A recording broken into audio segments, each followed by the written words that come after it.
Welcome to the Art of Independence, a conversation about Wollstonecraft, Cassatt, Van Gogh, and Kauffman. Have you ever wondered why authors make the choices they do? Good storytelling isn't easy under any circumstance, but crafting stories about real people from the past sets an even higher bar. How does an author go from making a story from long ago to one that's relevant and interesting to modern readers? For some reason, people dig stories about actual artists, and I think that's because the art brings the visual into a story in a way that links the past to the present.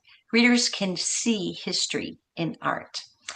When I was planning an upcoming review of The Vow by Jude Berman for my blog, Her Story Revisited, where I review biographical novels about audacious women from the past, I thought it would be fun to bring Jude together with two other authors whose books I reviewed within the last year. Saving Vincent and the Cassatt sisters are both about artists, and here we are. All of us have incorporated art into our novels. Three of the authors here by featuring the actual artist, and in my case, featuring art in my novel. All are biographical novels, meaning we did our research. What you'll read in any of these books is based on true events. So, as we talk about our stories, we're going to give you a behind the scenes look at what went into developing our novels, our characters, and how the art plays a role in the novel. My name is Nancy Mastro, and I'm the author of Solitary Walker, a novel of Mary Wollstonecraft, the 18th century British writer and philosopher widely regarded as the world's first feminist. And I'm Jude Berman. As Nancy said, I'm the author of The Vow, and it's about Angelica Kauffman, who was an 18th century art prodigy who rose to fame in London and then in Rome. And she was really like a rock star of her time. And then she was forgotten for 100 years. And I'm Joan Fernandez, and my book is Saving Vincent. It's based on the true story of Vincent van Gogh's sister-in-law, Joanna or Jo van Gogh. After the deaths of Vincent and his brother Theo in the late 1800s, Jo inherits hundreds of Vincent's paintings, and they are worthless. This is the untold story of the woman who defied the art world to turn a collection of those worthless canvases into the world's greatest artistic legacy. I'm Lisa Groen, the author of The Cassatt Sisters, a novel of love and art, which is about Mary Cassatt, the painter. It's set in Belle Epoque, Paris, from 1877 to 1886. And in the book, I tell a concurrent story about Mary's personal life and also her professional life with the Impressionists. She was one of four women at that time, and I'd like to just say their names: Berthe Morisot, Eva Gonzalez, and Marie Bracquemond. Mary was the only American and she was the only American male or female in the collective. And her sister was Lydia Cassatt, who lived with Mary at the time she painted with the Impressionists. She was her frequent model and her closest companion. So now that you know who's here today, I want you to know that at the end we'll provide a link to each of the books and to each of the authors' websites. But for now, let's get started. And where better to start than with the covers of our novels?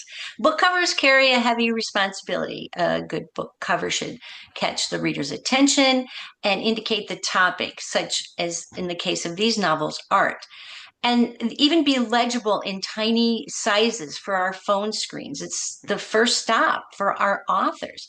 So, authors, what do you hope readers will get from the art on the cover of your book? Jude? Well, so in my case, I made this assumption that the cover of The Vow would be a self-portrait. Angelica, we would see Angelica, and we have a picture here that you can see of what I was imagining, which was, she'd be holding her brush, maybe just a detail of that, but definitely we would see her.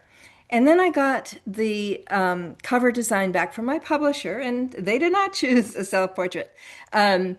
They chose a painting of hers, which is this one you can see here, which is a painting of Ariadne. And the interesting thing was that I already had a painting of Ariadne by Angelica that she did in an earlier time in her life than this one. And it worked into the story as a representation, portraying the theme of eternal love. So all of a sudden now I had this other, painting of Ariadne done later in her life, and I had to create an additional scene with this later painting, and I managed to do it. But the challenge was that Ariadne in this painting doesn't represent the traits of Angelica as an independent woman in the way that I want to stress in the book. So I needed the art to tell us something about her and, Angelica's inner world, and that would work. So I turned it around and I had her talk about the contrast between her and Ariadne. And I'll just give you a brief quote of what she says. She's talking about Ariadne here. She says, "She's so unlike me. She does not crave what I crave, nor would she ever make a vow that sacrificed her chances at love. Of course, to paint her, I must understand her. I must feel her heart, even if my own has little feeling left. I must know her sorrow as my sorrow. That, in fact, isn't difficult. Lately, my tears have fallen as easily as hers." So that's the story of my cover. Love that. Love that. So, Joan. so yeah, so lovely, Jude. I really am getting the feeling there. Well, Nancy, as you said, my goal with my book cover, similar to Jude, but with a visual, is for the reader to pause and get a sense of the book by seeing the book cover. And it has to quickly deliver several multiple messages. I want the reader to know that this is about art, that it's historical fiction. It is about a female protagonist, and I want them to associate it quickly with Van Gogh. So today's cover shows a partial view of a Van Gogh painting. It's called Wheat Field with Cypresses. And Van Gogh painted it when he lived in the south of France. And I think many people associate its swirling clouds and that movement in his lines with what a Van Gogh painting is. And so it has a high recognition of feeling like it's something people recognize. Similarly, the typography of the title, Saving Vincent, is reminiscent of Vincent's signature that he had on a number of the bottom of his paintings. And then, if that reader is pausing, I'm hoping that they will see that it's a novel of Jo Van Gogh, because there's her name. So, first and foremost, I wanted that cover to have a marketing appeal to create an instant Van Gogh connection, and with enough of a pause that they will examine it a little bit closer. Mhm. Yeah. Yeah, I love that. Lisa, how about you? Yes. So I also wanted the recognition for my cover, and I knew I wanted one of Mary Cassatt's paintings. I also wanted her paintings in my novel itself, which I was very happy that the publisher agreed to do because her artwork is in the public domain now. That was possible. The painting on the cover is called In the Box, which features two women, including Lydia Cassatt on the right. And I thought it was perfect to illustrate two sisters. It was one of Cassatt's theater portraits during her time with the Impressionists. And the publisher's cover designer also used a typeface from the time of La Belle Époque to keep with the period of the novel. Right.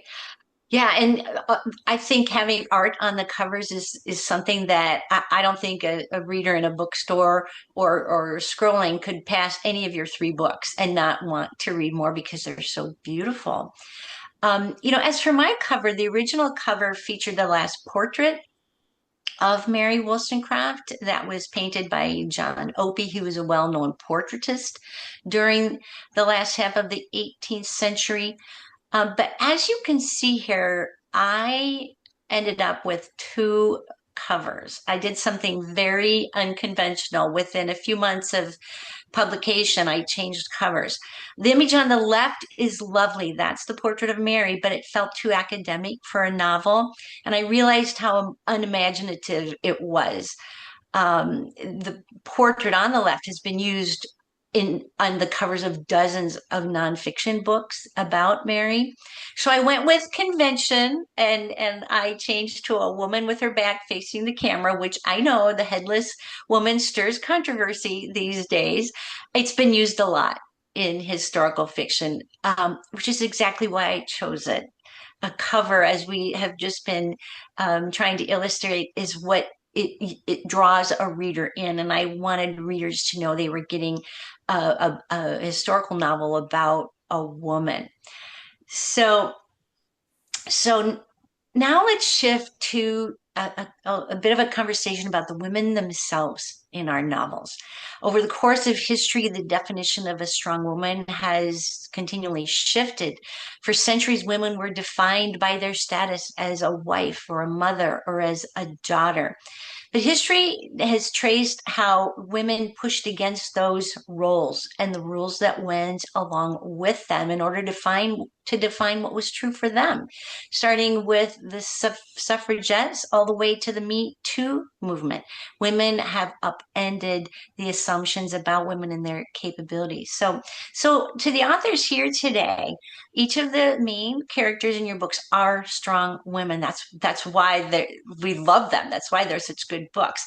So, Joan, starting with you, tell us what measures you took to purvey the strength of Jo in your novel in a way that was consistent with the historical time period that she lived in, yet make her feel relevant to the modern reader.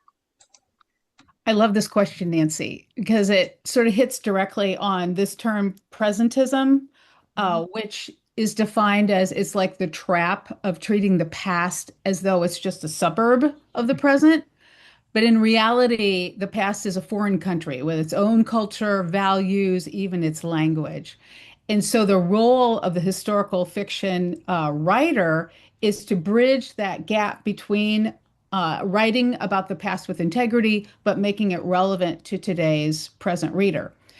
So, for example, as you said, the definition of a strong woman has evolved a lot in our time. Like today, we think about the strong woman through this lens of autonomy, economic independence, resisting rigid rules around gender. But because we are all biofictional, biographical fiction authors. We're writing about real people. So we have to walk this really careful tightrope because we can't impose today's values on historical fiction, on historical figures, because then we lose our narrative integrity. We don't want to impose our values on them. But at the same time, if we are not explaining the past values, we risk alienating today's modern readers who say, why doesn't this individual have more agency? Or even worse, we live in a cancel culture where real offense can take place and be really public. Mhm. So let me explain what this means when it came to the work that I did regarding Jo Van Gogh in my book. And so I needed to look for a way to represent her agency in that what was had integrity with the times that she lived in. So Jo was pushing against a male establishment of art dealers as a woman, and that was really at odds with the times that she lived in. But her modern motivation might have been something like career ambition. But I can't say that in my book because honestly, in my research, she never wrote or thought in those terms.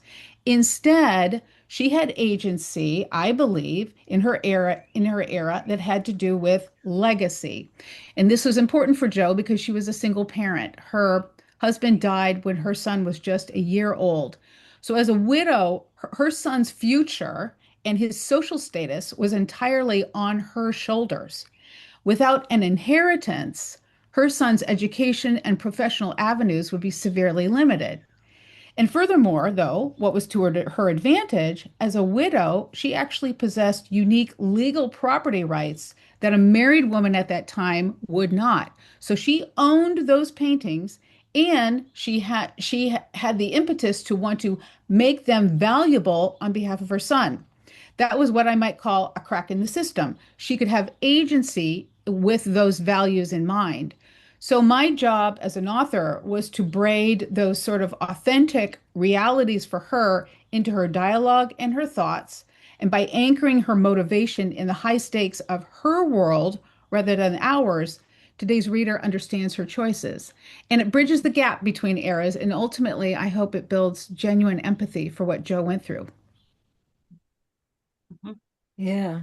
I really ran into very similar kinds of issues in writing The Vow. I wrote the first draft, you could say, in the pre-Me Too era. And my mindset at that time was I'm just going straight with, you know, sticking to the culture that Angelica lived in and showing her the way she would have appeared, not in a suburb, as John was saying, but really like sticking to that country the way it was then. And what ended up happening was that I had beta readers, my early ones, who didn't like her. She wasn't a strong enough woman for them. And they were like, she's just not likable. And how could she fall for that crook? And, how could she do some of these things that she did that they were judging her from, from the suburbs, from our current view. And so I had to deal with that. And I tried to explain to those people that those were different times, and that alone didn't work. So I went back and I did more research. And I actually found that she is considered a proto-feminist, Hmm. which is there before, the mother of feminism, but the early feminists who didn't know they were feminists, you could say. And so I kept that in the back of my mind, and I actually revised those scenes in a way that showed more of Angelica's internal process. Because what I felt was that you could say that what she was going through in her world and all the instances that people were objecting to, that it was fair to say that in her deepest self she was a strong and independent woman, even if it wasn't appearing through actions from judged from the present time now. So I did that, and it worked. I felt I didn't. People started to, more beta readers further down the line started to relate to her and like her, and also brought in more details just on the physical or external, not her internal world and her feelings and thoughts, but facts like the fact that if she married, she wouldn't own her own paintings. I mean, Hmm. that's inconceivable to us now, right?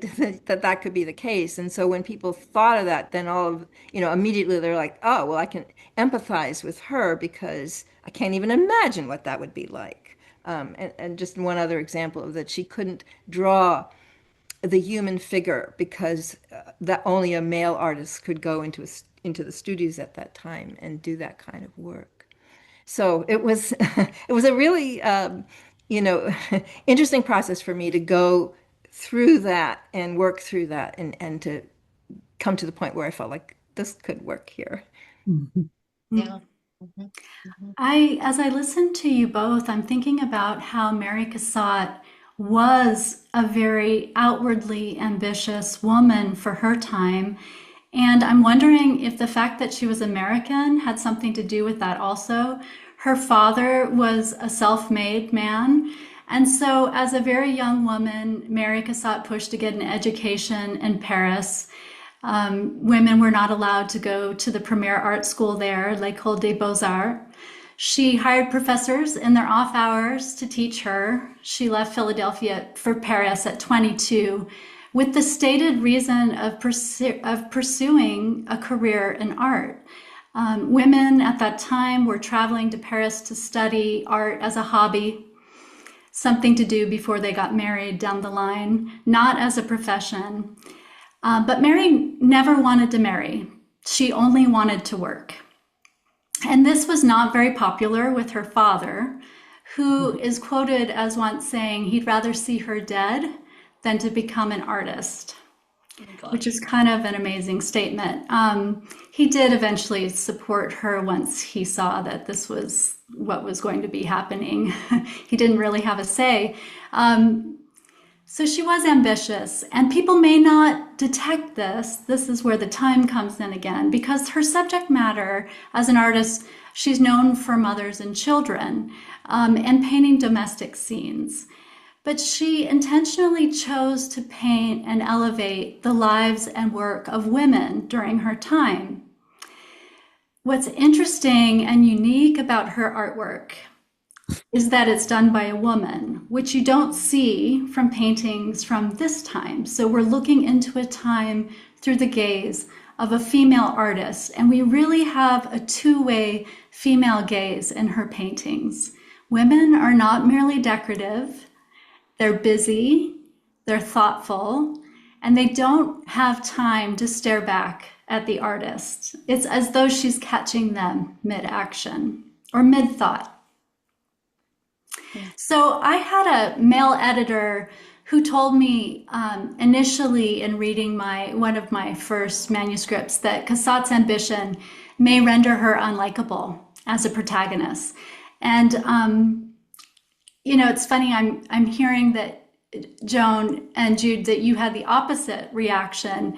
So since my narration is from Cassatt's point of view, first person, I tried to weave in some self-doubt and the kinds of things she would have faced internally to make her more accessible in the actual book.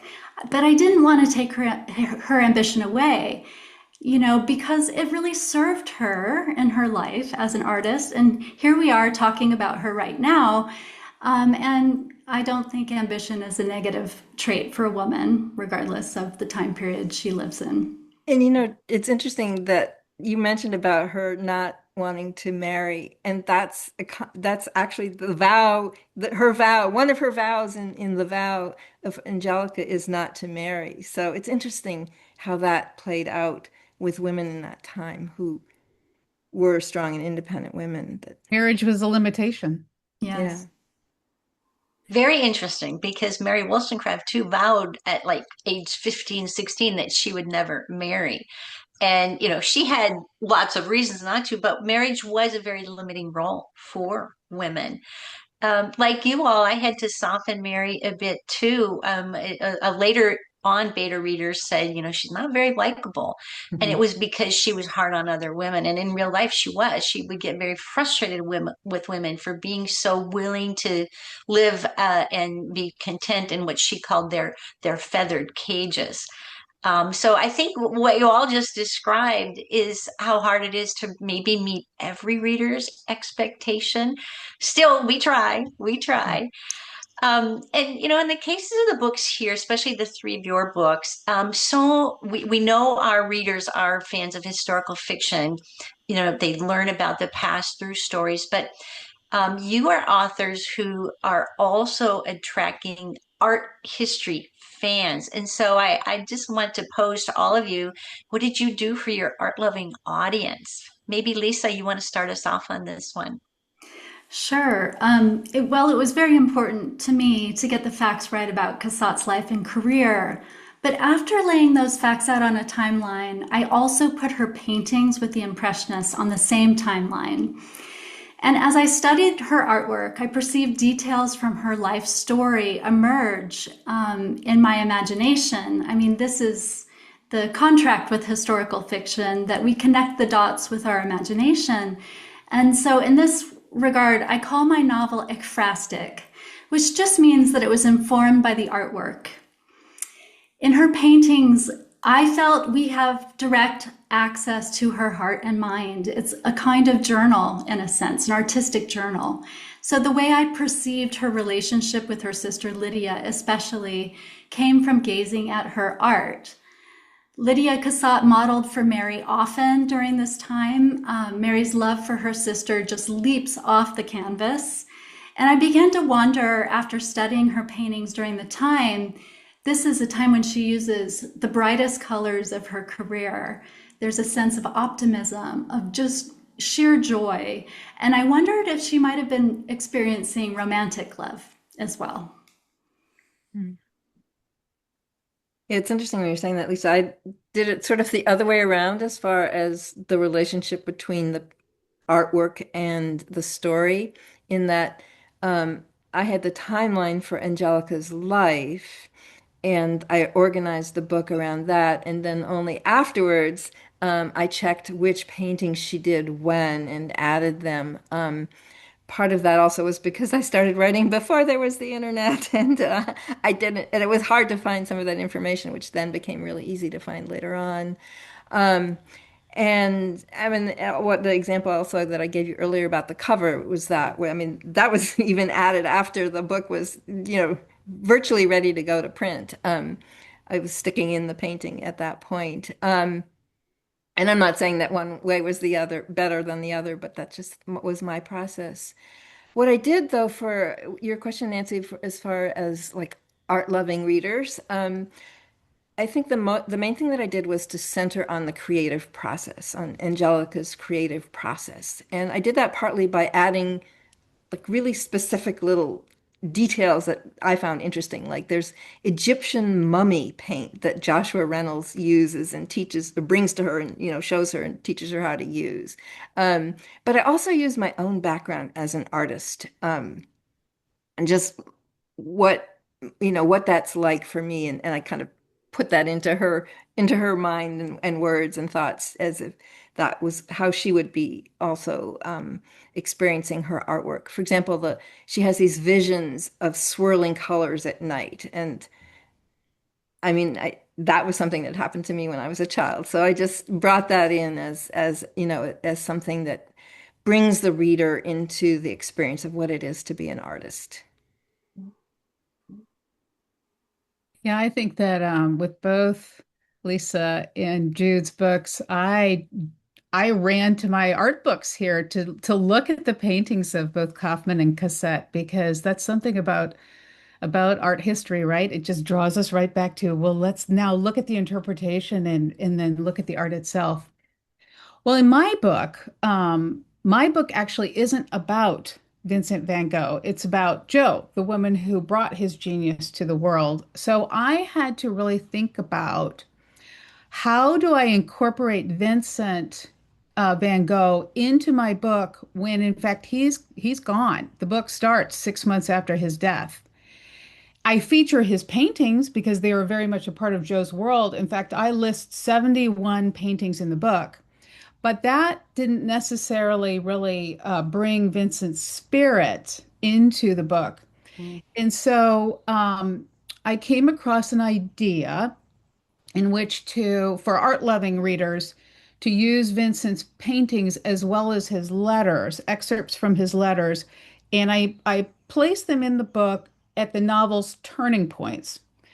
So, what I mean by that, so structurally, similar to Lisa was talking about structure, each major section of my book is anchored by a specific artwork and a direct quote. And I have 5 turning points in the book.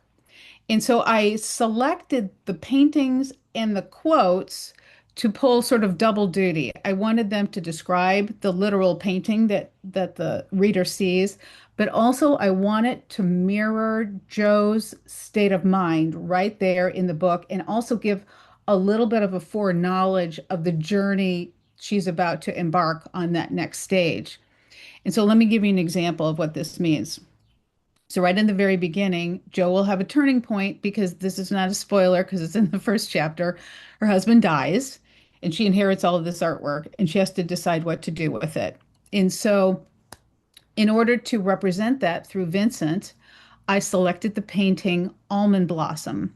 This is actually my favorite painting from Vincent. He painted it to celebrate the birth of Jo and Theo's baby boy, whom they named after him, Vincent. And you can see it's just a calming, joyous image. It's representative of this beautiful little family. What Vincent doesn't know, what they don't know when the painting arrives, is that that harmony is about to be shattered by Theo's sudden death. And so, alongside the painting of Almond Blossom, here's the quote I chose from a letter Vincent wrote. So, in his words, he said, he's talking about the painting. You'll see it was perhaps the most patiently worked, best thing I had done, painted with calm and a greater sureness of touch. And the next day, done for like a brute. So I'm hoping it captures how Joe's peaceful life is upended, and for real art history buffs who want to look at those hidden connections, I do have a guide to the paintings and the quotes on my website on a little section called Clues with each section break. But this was the way in which I solved that solution of how do I ensure Vincent's spirit is felt throughout the book. Wow, I just what all of you said is so fascinating. It comes at the artwork in so many different ways. I love that.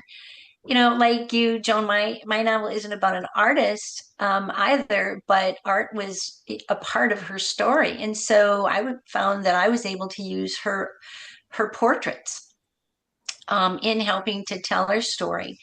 In Solitary Walker, I feature three portraits of her. There were four a total, one done very early by an art student, and it isn't used as much. But these three are useful in showing her progression as a writer because they occurred after some major publications on her part. And it also shows the transformation in how she viewed herself as a woman, what she wore and and why she wore what she did, because she was very much in her early days a frump. She did not like fashion. She did nothing with her hair. She was determined to defy every norm about being a woman. But you see here that she's starting to be intentional about what she does with her hair and what her dress, even what her pose conveys. So there's a story behind each of these portraits. The first one on the left is by John Williamson, and that was published after her first political work. And then the other two, as I said, came after other major works. But I really enjoyed including them there on my website as well because they're part of Mary's story.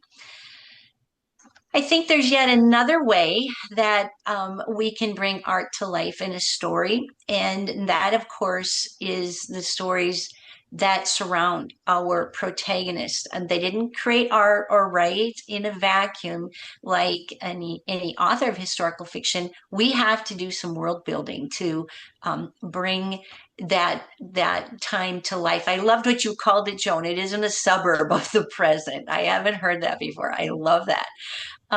So we did a lot of world building in this, and I'll use Solitary Walker as an example. Mary was heavily influenced by other writers, other creatives at the time.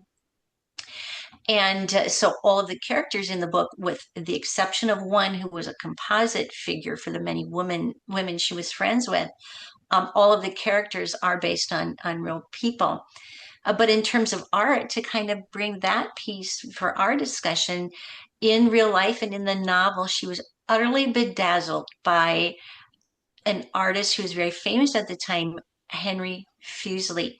And this happens to be his painting of The Nightmare. An earlier version of this hung in the dining room of Mary's publisher, and it's one of the first images that greeted her when she moved to London. So imagine being the only woman at a dinner of men, and this painting is literally taking over the room. But I saw it as the perfect motif to use in the novel because the way the woman looks drugged, the book you see, the vial, even the incubus, which is a demon desirous of having sex with a female, it all very much ended up being important and representing an important part of Mary's journey to the self. So it was perfect for bringing the painting in at various critical points because it really tells Mary's story, a part of Mary's story. So, for me and the Cassatt sisters, I also feature the art of Mary Cassatt's peers. And she was influenced very much by the artists who were around her. Nancy, like you were saying, Mary was influenced by the writers around her. Cassatt was known to admire the work of Edgar Degas before she met him. and he reportedly admired one of her paintings exhibited in the salon before ever meeting her. I wanted to show the breadth and the diversity of Impressionist approaches in my novel and how those differences may have eventually led to the collective's undoing. There were artists in the group that painted exclusively en plein air, outdoors, like Monet and Pissarro. And there were those who produced art in a studio, like Degas and Cassatt. I wanted to show how a particular medium, like printmaking, and working side by side with her artist friends, influenced Mary Cassatt's art for many years to come. The Impressionists were not always in agreement, nor did they always appreciate each other's work. Cassatt, for example, once said, which just seems crazy to us today, but once said that Monet's water lily paintings seem like glorified wallpaper. So that's kind of a devastating comment, but in her mind, I imagine that painting, those paintings must have felt very modern to her. So, Yeah. Angelica's world was cluttered with other artists. I mean, and honestly, a lot of them more famous through history than she was. And so I made, I mean, I didn't even have to work to include them in the book. They were just all part of her world and all there. I was absolutely amazed, Nancy, that when I first read your book to see that Henry Fuseli is in both our books. And I mean, nowadays he was well known then, but he's, relatively obscure now. So it's just a remarkable, connection between the two books. And even more than that, Angelica was in my book, which I knew, didn't know anything about your book when I wrote it, was intrigued by Henry's painting that I don't know if it was The Nightmare or it was probably, he did a lot of similar paintings, but it was a painting like the painting that you just showed us. And she referred to it as wild, supernatural, and phantasmagoric. So, and I should say that Henry was her suitor in addition. And so she ultimately rejected him. And then when she did, he lashed out at her and he attacked her paintings. And he pointed to what he called her spineless heroines. As far as we know, those are his, historically accurate words. And in a sense, they do reflect her inability as a woman, as I mentioned before, to study the live human figure and as a man could do at that time. And so the spinelessness came from not being able to have, studied the anatomy in that way. And then to top it off, though, because it wasn't a kind thing to say, I have him screaming at her, I hate clever women. And I found that in my research, which ironically, he actually supposedly said to your Mary many years later, but presumably it was his feeling about all women. And 100%. yeah. So whether it was Mary or whether it was Angelica, that's how he saw them.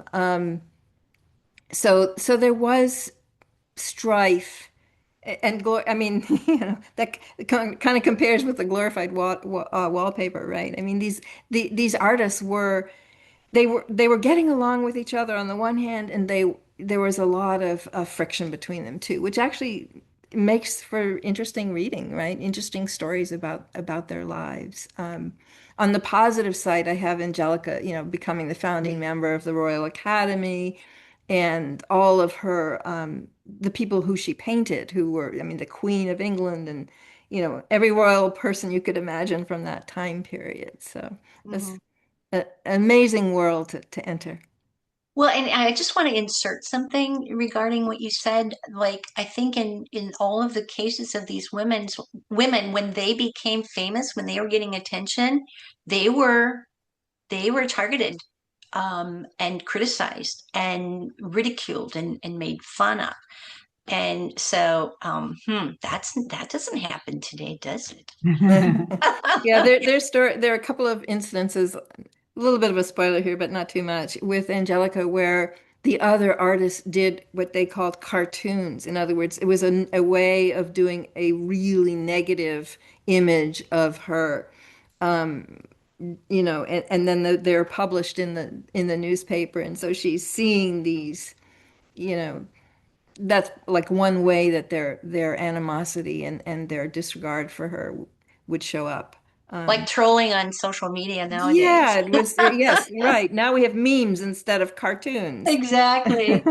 Oh, Joan, you must have some thoughts about this too. Well, yes, you're all bringing back to me the insults that Joe confronted because she got so much pushback that she had a public shaming in which this Dutch critic Richard Roland Holst wrote a letter to the editor saying her defense of Vincent was just schoolgirlish twaddle.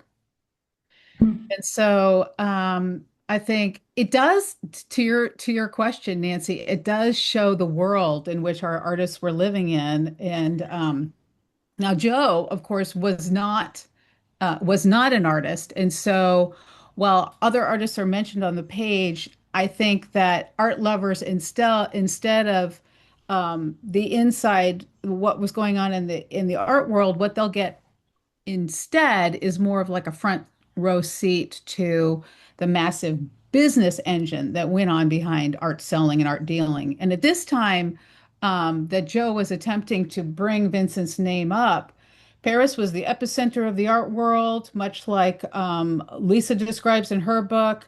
There were 30,000 artists in Paris. And so the idea that Joe could bring up this one individual who was kind of had rebellious types of painting techniques was just really an affront to the art establishment at that time. And so readers of my book will get to know some of the movers and shakers in Paris at that time, as well as the Netherlands and Germany. Tastemakers like Paul Durand-Ruel, who ultimately made Monet famous, Ambrose Vollard, Paul Cassier, and some feminists like Marie Mensing was one of the foremost feminists of the Netherlands at that time. And so today, these names aren't broadly known, but that for their time, they were incredibly influential. And so the fact that Joe, who was an outsider, she'd never been in business. It was her husband who was a dealer. She had no background in this industry. The fact that she was able to navigate in this powerful ecosystem and convince these gatekeepers, and it took her a long time, but convince them to represent Vincent's work was really the ultimate turning point for his legacy, the reason that we know Van Gogh today. So I think I'm hopeful that art-loving readers in understanding sort of this fierce, competitive, and insulting, environment that Joe was up against, that they have a whole new layer of appreciation for just how monumental her achievement truly was. Absolutely, absolutely. I could talk with you ladies all day about these four women because I think they absolutely illustrate how interesting history is. And I think why people like reading historical novels. And so I want to say this was really fun. Unfortunately, it's time to wrap up. But I think before we go, if your protagonist was here, what would she say to our listeners? What enduring message did she leave behind that you think would resonate with contemporary society? So, as I mentioned, Mary Cassatt never married, and she didn't intend to. But there's a line at the end of my book when she is speaking to herself, and she's reflecting on how much she loves her sister and loves the support of her family. And this is a quote from the back of my book, the last chapter, I think. If I could bend time and speak in my youthful ear, I would tell myself this: if you are truly blessed, romantic love can turn into a love that sustains you, the kind that extends your family. Mm. Beautiful. Thank you. I think I'll also riff off something that Angelica says at the end of the vow. It's not a direct quote, but close. This is what I think she would be happy to leave us with. Become a rainbow from God's palette that embraces and is embraced by all that you love. It's beautiful, beautiful. Joan. Well, I don't have a direct quote ready, but I think in the same spirit as those two quotes, I think that Joe would say, never underestimate a quiet determination. You don't need a title or an invitation to change history. You just need a purpose larger than yourself. Beautiful. All good words of advice. I think Mary Wollstonecraft would say, strengthen the female mind by enlarging it, and there would be an end to blind obedience. In fact, she did say that. It's one of her most famous quotes, and it still rings true today. And every one of your protagonists did that exact thing. They refused to be obedient to the time, and look where it got them, right? Look where it got them. So thanks, listeners, for tuning in here. We appreciate you watching the video, and thanks to Jude and to Lisa and to Joan for being part of the conversation, for hanging out and talking about books. I've read all of these books and can recommend them highly. So before we sign off, as promised, here are our 4 books, our websites, and a QR code in case you're interested in purchasing any of them. We'd love to hear from you. You can leave comments depending on where you're watching the video. Reach out to any of us. Our contact information is on our website. And if you like this conversation, do the kind thing. Share it with others, because we really want to celebrate these women. As someone mentioned, they've been forgotten in some cases, and they have a way that they can touch women today and encourage them to be bold, to not be obedient, but to really follow their passion. So thanks very much.